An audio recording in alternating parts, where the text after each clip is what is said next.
내가 오늘 한 과제에 숨어져 있는 오싹한 진실이 있다는데 내가 했던 과제에 뉴스 저작권의 진실이 숨어 있다? 학교 속에 숨어 있는 뉴스 저작권. 학교에서 선생님이 내주신 과제를 하다 보면 뉴스 기사를 자주 인용하곤 하는데요. 특히 교육적 목적으로 저작물들을 이용하는 경우에는 저작권법을 위반하는 것이 아니라는 정보가 많이 퍼져 있기도 하는데요. 하지만 이 과제들이 저작권법을 위반했을 수도 있다는 사실.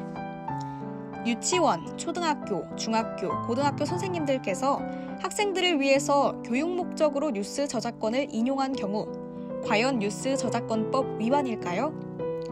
공표된 저작물은 보도, 비평, 교육, 연구 등을 위하여는 정당한 범위 안에서 공정한 관행에 합치되게 이를 인용할 수 있습니다. 따라서 수업 목적으로는 사용 가능, 대신 학생 수보다 많은 복제물 제작은 안 돼요. 유치원, 초등학교, 중학교, 고등학교 학생들이 선생님께서 내주신 숙제를 위하여 뉴스를 인용한 경우 과연 뉴스 저작권법 위반일까요?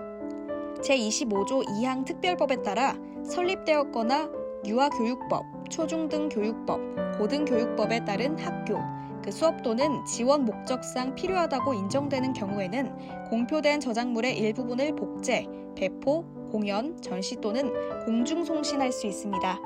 특히 수업과제 목적으로는 사용 가능, 대신 최소한의 내용을 사용해야 해요. 대학 교수님과 학생이 본인의 논문을 위해서 뉴스를 인용한 경우 과연 뉴스 저작권법 위반일까요? 공표된 저작물은 보도, 비평, 교육, 연구 등을 위하여는 정당한 범위 안에서 공정한 관행에 합치되게 이를 인용할 수 있습니다. 대신 인용의 정도에 있어서도 피인용 저작물을 지나치게 많이 인용하거나 전부 인용하여 원 저작물에 대한 시장 수요를 대체할 수 있는 정도가 되어서는 안 되는 등 인용이 정당한 범위 안에서 공정한 관행에 합치되어야 합니다. 뉴스 저작권 지키는 법. 첫 번째, 출처를 표기했더라도 공익 목적이라도 광고 수익을 창출하지 않더라도 저작권자의 허락을 받지 않고 뉴스 기사를 인용하면 안 돼요. 꼭 허락을 받고 사용해주세요.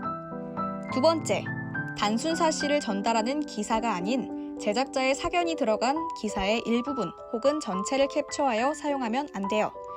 뉴스는 무단 전제, 무단 배포 금지입니다. 세 번째, 관련 법에 저촉되지 않은 범위 내에서 뉴스 기사를 사용했다 하더라도 방심은 금물. 잘 모를 땐 한국언론진흥재단으로 문의 주세요. 익숙함에 속아 뉴스 저작권을 잃지 말자. 본 포스팅은 2020 뉴스 저작권 지킴이 활동으로 제작되었습니다.